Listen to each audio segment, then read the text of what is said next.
So let's take a look at what the positive effects of Citizens United are. Well, the first thing, it does relieve any regulations of free speech on corporations.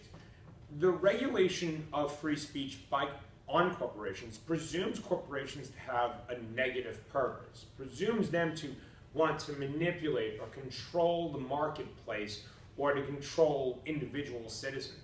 Well, let's remember who some of these corporations are that we're talking about. Corporations create jobs. Corporations are innovators that create inventions that we use every single day.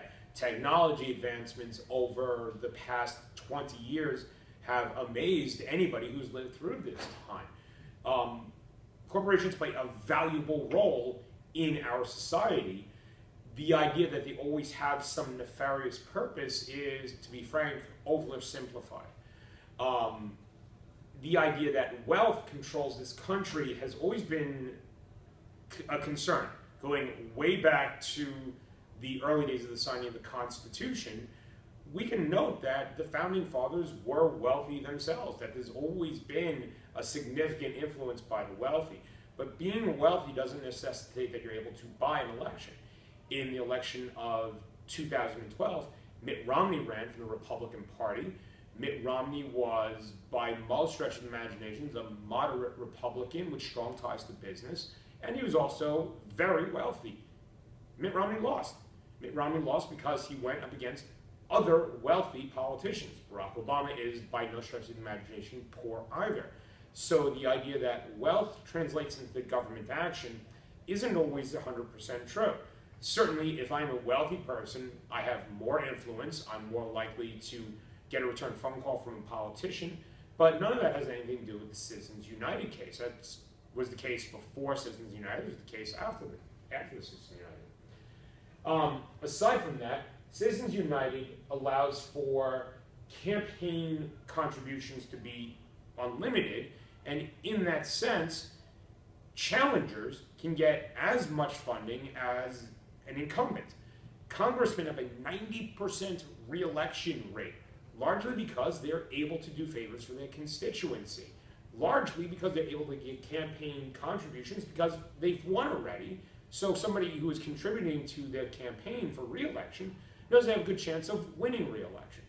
So by allowing anybody to donate anything they want within reasonable limits, well then everybody has a level playing field, and incumbents are going to have a harder time counting on re-election. The third side of this, regulation of campaign finance, limits the marketplace of ideas. Well, companies have a vested interest in the outcome of elections, without question. But remember the other side of this. Corporations are taxed as well. They pay towards the roads, the infrastructures, the way this country runs, so they get to have an expression as to which politician is going to receive money from them.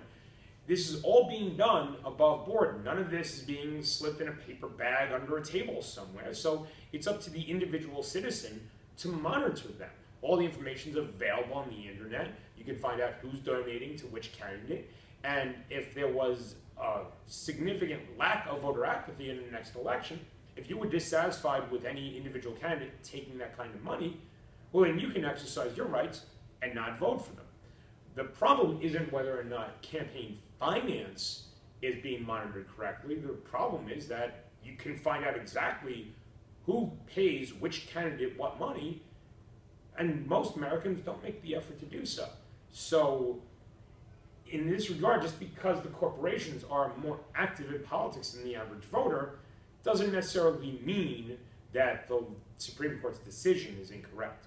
And so that would be arguments made from people who are in support of Citizens United.